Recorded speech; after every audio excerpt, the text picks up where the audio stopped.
Welcome to the Autism Advocate Podcast. I'm your host, Laura Hales. If you're looking for tips on how to advocate for and understand your autistic child in a more meaningful way, you've come to the right place, and we're so happy to have you join us. We have another listener question for you today, and this one's really important. Well, they all are. Okay, hi. I just want to start out by saying I love your content and how you advocate for the respectful support for the individual. Thank you so much for saying that. It's really important that people understand that. I've reached out to many specialists and we've tried different things, but nothing has helped thus far, and it's progressively getting worse. My child will self-harm at many instances of frustration. So these behaviors range from pinching their chest, punching their thighs, the back of their head, or biting their arms. It started when they were 7, but only when it was very intense situations for them. But now it's gotten to the point where anything, anytime will set them off. For example, sibling reading a book that they have to wash their hands, not something that usually triggers them. They specifically ask to do or have something they know they aren't allowed. I'm fully aware that their tolerance for challenges differs, and that's no issue in the intensity and escalation. Most times they'll be having someone awesome or calm moments, and then bam, it happens. Ooh, I hear that. We've tried. Here's what I love from this reader. Wow, they have tried so many things. Get a listen to this. We've tried being calm and helping them find the words to express themselves. Child is fully verbal, but we did sign and verbal. We tried compression bands. We did therapressure with the child's consent every time and professional training. Amazing. We did a biting band. Child does not want to wear it consistently. The person wrote bidding band. I think they meant biting band. We integrate many sensory breaks that meet the child's needs throughout the day. We do home educate, so make sure that everything is within attainable goals. Follow the child's strengths and interests. I'm heartbroken seeing my child hurt themselves to a point they leave marks. Of course. I've exhausted local resources and I just want to help them. We're at a point where I do gently restrain as shortly as possible. I hate this, she said, not me. When they communicate that they can be safe, I let go and we meditate and do breath work. When we do thought work, we then do thought work. We afterwards redo the event and the child chooses a way to express themselves and work out their emotions safely with me nearby. Whether it's hitting a pillow, swinging, etc. It's a slow progress, but I wonder if I could be doing more or if I'm intervening in a way that best serves them. I also find it's way worse since hitting puberty and when they near their cycle. Hormones. Yep. We had worked with a naturopath, for 3 years as well, and still implement those recommendations: vitamins, omega, gluten, and sugar-free. We tried dairy-free for 3 years, but found that had no impact. The whole family follows this with the child. Wow, dedication. I know this is long, probably missing information. Feel free to ask. Any insight would be appreciated. I'm just heartbroken and feel very helpless. First, and I know that was a long question, but I wanted to first give the respect this person deserves in the effort that they made in articulating all of the methods that they have already very wonderfully and wisely implemented. Everything that they have done would have been everything that I had suggested to them. So I let them know that as a first line of defense, I would, like I said, be doing everything that they have already done. And they have gone above and beyond, and then some, more than what I usually even recommend. And this would be a place where I would, and again, this is totally up to the adult and the child, but if it were me, this is where I would start investigating medication. And I don't say that lightheartedly. I don't say that to say this is what every family and child should do in this case, or any case. I'm saying that often when everything has been done. And in this case, I am reading and I am looking at this and I am saying, wow, I really feel that everything has been done on behalf of this child.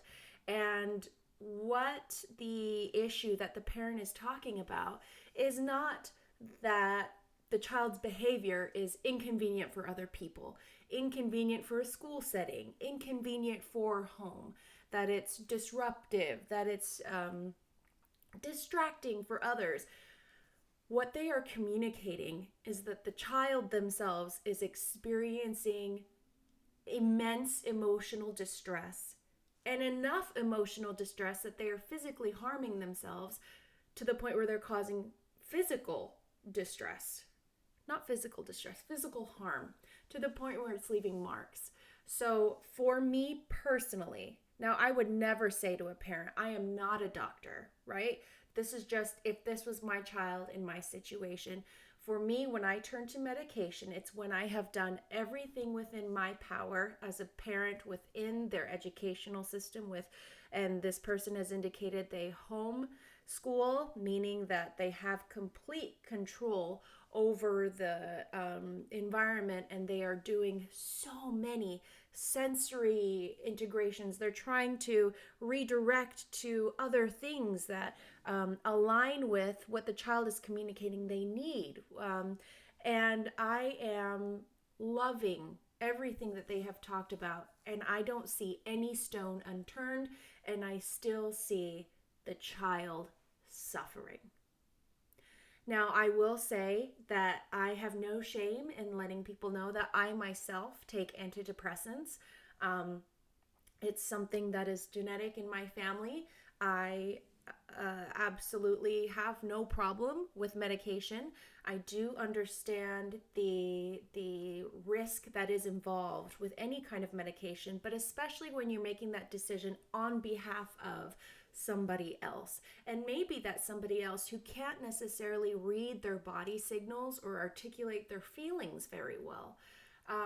So what I suggested to this person, and again, not a suggestion from a medical professional, but just someone who would say, if it were me, best case scenario, they try a medication and find that it alleviates some of the distress, anxiety, irritability, depression, anxiousness, whatever may have been affecting her child, or that they find that it is not effective and it in fact makes things worse. You know, you have to give medication time to settle in the system, meaning you won't see, oh, today or tomorrow it's better. Oftentimes it can be worse for a period of time. You do have to give it, obviously listen to your doctor. It could be 2 to 3 weeks for it to settle in your child's system. And again, I'm not necessarily a very pro-medication kind of parent, but for me, it comes down to the supports that have already been tried with or without success, and the mental health of the child, the suffering of the child. Some other things apart from medication that this person hadn't mentioned, but when I did go back and forth with this parent a little bit, they said, yep, we've tried all those, which is like, good for you. I did say I would maybe investigate how well this child was sleeping.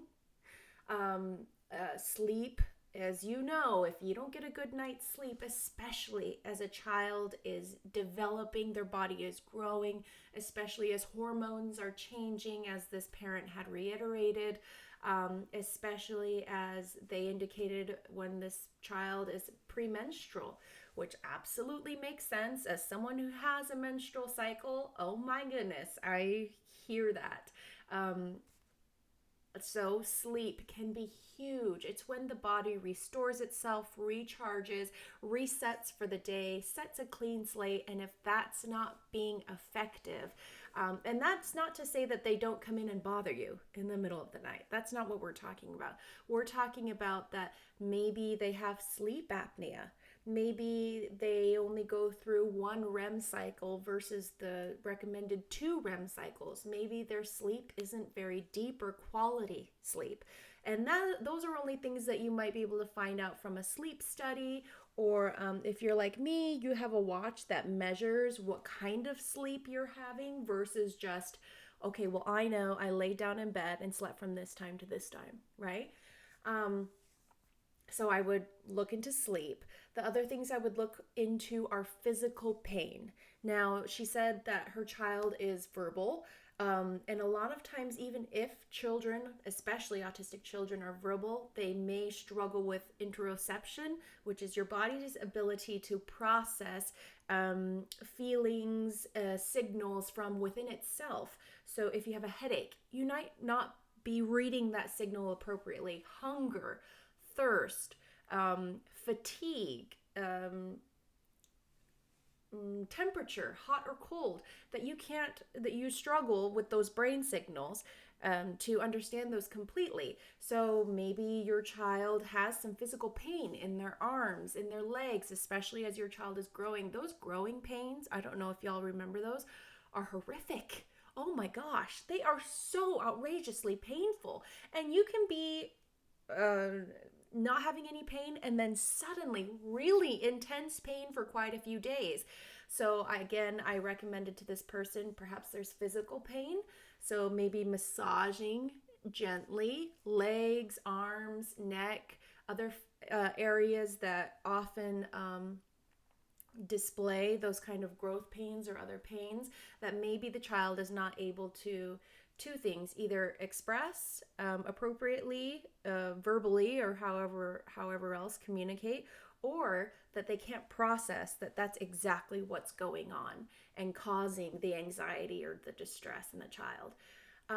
It could be belly pain. A lot of children and adults suffer from belly pain or head pain. And they, like, I know for me, when I have a tension headache, especially, I don't realize first that I have a headache. I get really irritable. And then I wonder why everyone is so dumb and why everyone is not doing what they're supposed to do. And then I realize that is not accurate. What is going on? I'll be like, oh, I have a headache. Oh my gosh, I have a headache. So it could be something like that.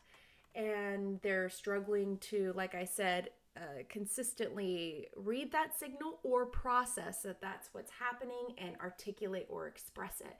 So that may be trying ibuprofen, right? And again, this is not just throwing ibuprofen at your kids.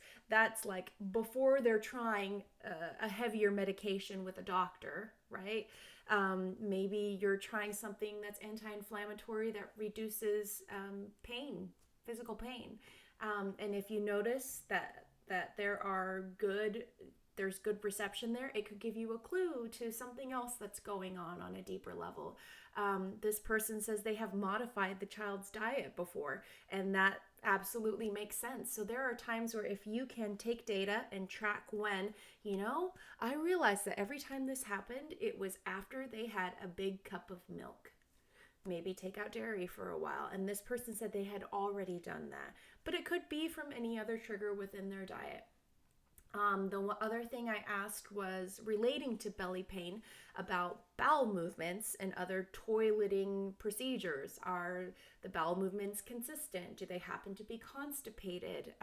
Or vice versa? Do they happen to have diarrhea? Do they experience pain or UTIs or struggle when they urinate? Do they hold on to their urine for long periods of time? That could indicate a higher propensity for kidney infections and things like this. And those could cause a lot of pain that they could struggle to articulate and process into saying, you know what, I think I might have a UTI infection from holding my urine for so long. I think my kidneys are really, you know what I mean? That's a big thought process for somebody to have. So hopefully that gives you some ideas. Secondly, I say secondly, like 1, 2. I'm on like number 7. I talked to this person about, they already said they used a pillow to try to redirect but still address the need. The need is a physical response to be physically aggressive, and hopefully we can redirect it to not be toward themselves, but to an outward object. And so I asked the parent, is there any special character that they totally love? And they talked about Harry Potter, which, oh, my charm isn't up. I am obsessed with Harry Potter. Oh, I moved the wrong way. Maybe you can see down here. If you're watching, you can see that I have all my Harry Potter books down here. Totally obsessed with Harry Potter, have been for forever. And I also said, if we can get her special interest, I don't know if it was she actually, if we can get their special interest involved in the redirection, there's a higher probability that they will be willing to interact with it, that they will be willing to be involved and go for it wholeheartedly. So if that isn't something you've done, and then I thought about how can I help you facilitate? And you, meaning how can I, meaning Laura Hales, help you facilitate that? So what I'm going to do is I'm going to stop this video recording, and then I'm going to show you what I would often do for another person, for my own kids, to get them using their special interest to do something that's more difficult, to do something that you've struggled to make the transition into. Instead of this, try this. They may be thinking, why? I don't want to. Why would I do that? This is what feels natural. This is what satisfies my needs. But can we make this path more desirable to them? And what better than their special interest? So now, and this person won't be watching, they'll only be listening to this part, so I won't be looking anything like him. But now I present to you Harry Potter asking his friend to participate and cooperate in this change, and it's a magical change. Watch this. Hi, Oceanie. My name's Harry Potter. Yes, that Harry Potter. I know a lot of people are really surprised to hear from me. Well, I just heard a bit from your mum, and she was telling me that sometimes you have a hard time with how you feel. Well, and you get really angry. Did you know that when I used to get really angry, things would happen around my cousin Dudley? Well, one time he fell into this cage that had snakes in it. I didn't mean for it to happen. A lot of things can happen that we don't mean to have happen when we get really upset. So, I've heard that your mum is going to use a pillow with you, and instead of when you get really, really mad, instead of hurting yourself, you can hurt the pillow. Do you know what I mean? It's a magical pillow that can help your feelings feel better. You see, when you get real angry and all your feelings are stuffed inside there, you get something called adrenaline, and it just makes you want to scream. Now, I know you don't want to hurt yourself, but some part of you just thinks it makes sense. So instead of hurting yourself, I want you to get that adrenaline and that feeling out on this magical pillow that will take all that energy out of you until you can breathe again. Okay? I know it can be really hard, but I really want you to try. Your mum really cares about you and really wants you to feel okay and wants your body and your feelings to feel okay. Well, I really hope that this will help, and I'm rooting for you. All the best. Cheers, Harry. Want to submit a question? Email us at theautismadvocatepodcast@gmail.com. Follow our social media outlets and check out our shop featuring my Autism Acceptance, Children's Illustrated books, and other fun autism acceptance items.